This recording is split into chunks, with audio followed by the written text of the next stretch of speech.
안녕하세요. 김태훈 목사입니다. 뚜벅뚜벅 메시지. 오늘은 요한복음 세 번째 시간입니다. 반드시 알아야 할 두 가지 지식은, 우리가 믿음 생활하면서 반드시 알아야 될 두 가지 지식이 있어요. 요한복음 1장 19절에서 28절의 말씀 가지고 오늘도 함께 뚜벅뚜벅 걸어가겠습니다. 여러분, 우리는 어떤 존재일까요? 여러분, 우리는 어떤 존재일까요? 우리는 누구이며 우리는 무엇을 위해서 어떻게 살아야 할 존재로 이 세상에 있을 것이겠습니까? 여러분, 오늘 본문 말씀은 이 주제에 대해서 가르침을 주고 있습니다. 우리가 누구고 무엇을 위해서 어떻게 살아야 하는지, 오늘 본문은 세례 요한을 중심으로 전개되고 있습니다. 요한이 요단강 근처 유대 광야에서 하나님의 말씀을 전하자 수많은 사람들이 몰려왔습니다. 그들 중에는 유대의 지체 높은 사람들도 있었고, 평소에 백성들을 억압하던 군인들과 또 지나친 세금으로 원성이 잦아있던 세리들도 있었습니다. 사람들은 세례 요한 앞에 오면 완전히 딴 사람이 되는 것 같습니다. 군인도 세리도 우리가 어떻게 하면 좋겠습니까 하고 물었습니다. 요한은 더 이상 강포를 행하지 않고 지나친 욕심을 버리고 받는 것으로 만족할 것을 가르쳤습니다. 그러면서 과거의 더러운 삶을 버리고 새로운 삶을 살 것을 촉구했습니다. 그 표시로 요한은 세례를 베풀었습니다. 사람들은 요단강에서 요한에게 세례를 받으면서 이 과거를 청산하고 새로운 삶을 결단했습니다. 이처럼 요한의 명성이 사방으로 퍼지게 되자 사람들은 요한이 구약 성서에서 말하는 예언된 메시아 그리스도가 아닐까, 그런 생각을 가지게 되지요. 한편으로는 그가 오랫동안 기다린 메시아이기를 기대하는 마음으로, 한편으로는 의심하는 마음으로 요한에게 몰려와서 그가 누구인가를 물었습니다. 오늘 읽은 말씀이 바로 그 내용입니다. 우리는 이 말씀을 통해서 요한의 정확한 자기 인식을 보게 됩니다. 요한 자신이 누구이며 무엇을 위해서 사는지 정확히 오늘 본문을 통해서 우리에게 알려줍니다. 한마디로 요한은 자기 발견에 성공한 사람이지요. 자, 본문은 요한이 누구인가를 묻는 질문에서 시작됩니다. 19절 보십시오. 유대인들이 예루살렘에서 제사장들과 레위인들을 요한에게 보내어 내가 누구냐 물을 때에 요한의 증언이 이러하니라. 내가 누구냐? 이것을 자신의 입장에서 물으면 나는 누구냐? 라는 질문이 됩니다. 이 질문은 모두가 물어야 할 가장 중요한 질문입니다. 요한은 이에 대해서 어떻게 대답하였습니까? 요한은 부정의 방식으로 대답했습니다. 3번에 걸쳐서 아니다, 아니다, 아니다라는 대답을 했습니다. 자, 20절에 보면 나는 그리스도가 아니다. 여러분 21절은 내가 엘리야냐, 네가 엘리야냐 라는 질문에 나는 아니다. 또 내가 그 선지자냐 라는 질문에 대해서도 아니라, 그렇게 대답을 했습니다. 그는 3차례 아니다라는 부정의 대답을 통해서 자신이 누구인지를 밝히고 있습니다. 여러분, 아니다 라는 부정형의 대답이 중요한 이유는 무엇일까요? 이거 굉장히 중요한 대답입니다. 독일 철학자 쉘러라고 있어요. 그분이 인간의 가장 귀한 정신적인 의의를 부정성에서 찾았습니다. 그는 인간만이 부정할 능력을 가지고 있다, 이렇게 얘기하죠. 부정할 줄 아는 사람이야말로 위대한 정신을 가질 수 있다고 했습니다. 이제 와서 생각해 보면 제가 다니던 고등학교는 지나치게 성적 경쟁을 시켰다고 생각됩니다. 그 당시에는 그랬던 것 같아요. 뭐 지금도 별반 다름이 없습니다만, 그때 한 학년에 제 기억으로는 한 600명이 학생이 있었습니다. 그런데 시험이 끝나면 그 600명 중에서 이 100명을 1등부터 100등까지 성적순으로 복도에다 쫙 이렇게 이름을 붙이곤 했습니다. 한 번에 시험을 쳤는데 교회에 처음으로 나왔던, 우리 교회에 처음으로 나왔던 친구가 전교 1등을 한 것을 붙여 있었습니다. 이야, 교회 새로운 그 친구가 정말 공부를 잘하는구나 라고 생각했습니다. 얼마 후에 교회에서 학생들 수십 명이 앉아 놀고 있을 때 제가 말했죠. 내가 기쁜 소식을 하나 알려줄게. 이번에 아무개가 우리 학교에서 전교 1등을 했어. 자, 우리 아무에게 박수를 쳤죠. 모두가 환호했습니다. 그런데 잠시 후에 그 친구가 대단히 불편해하면서 자리에서 일어나서 말했습니다.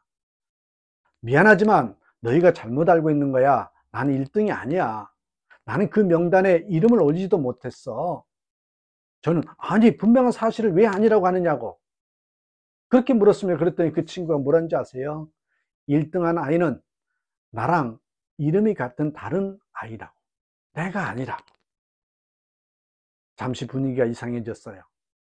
저는 몹시 미안했습니다. 한편으로 의도적은 아니었지만.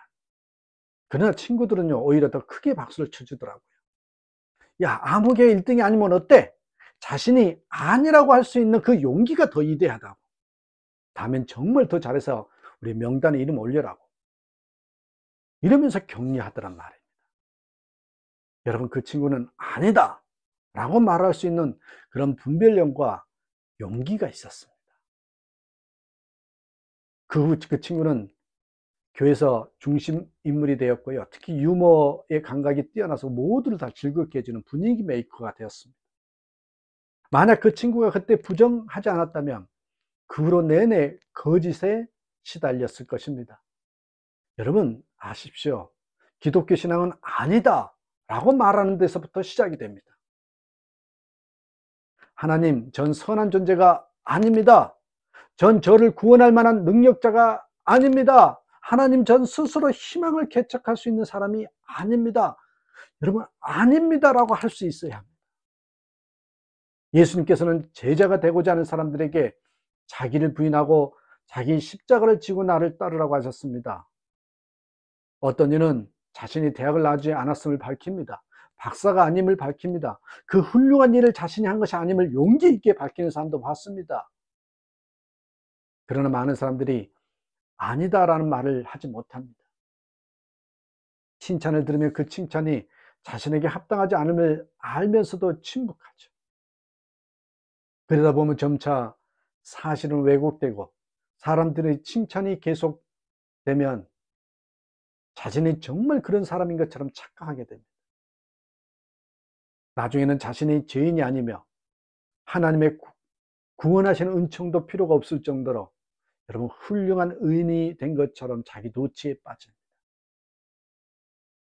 누구의 이야기도 귀에 들어오지 않지요.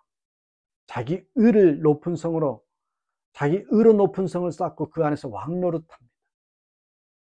그러나 여러분, 우리가 정말 그런 대단한 존재일까요? 그렇지 않습니다. 우리들의 보잘것없는 실존에 대해서 일찍이 톨스토이는 유명한 이야기를 들려주었습니다. 어떤 사람이 사자에게 쫓기게 되었습니다. 너무도 다급한 그는 우물에 뛰어들었어요. 다행히 그는 나뭇가지를 붙잡고 매달릴 수가 있었습니다.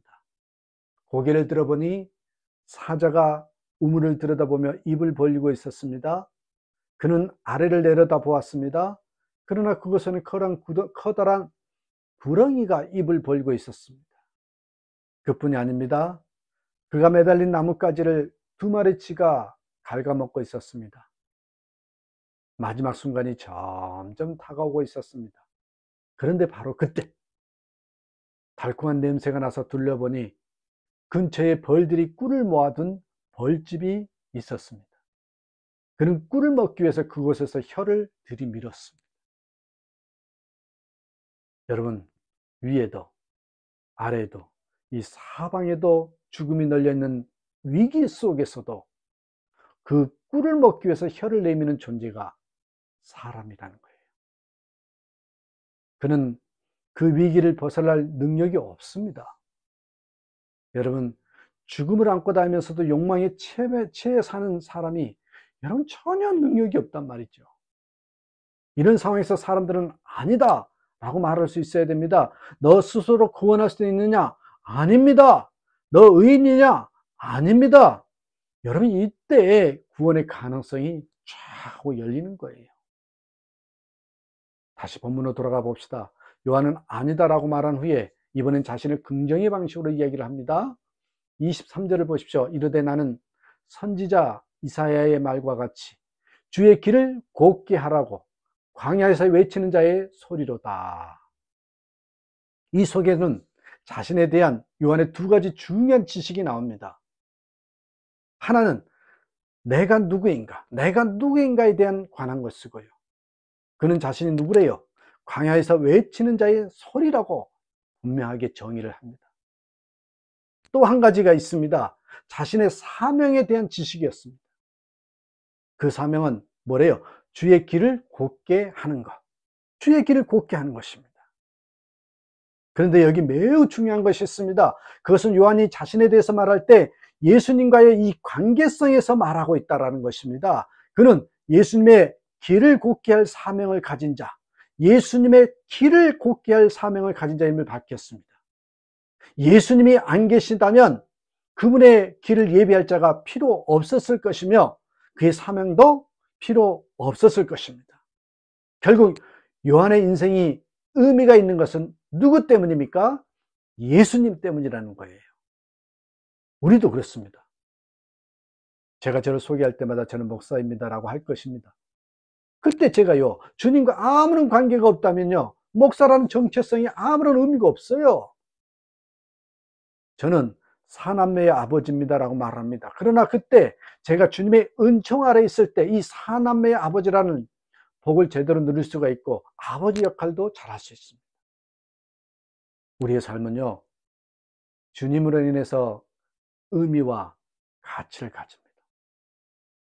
우리의 삶은 주님으로 인해서 의미와 가치를 가집니다.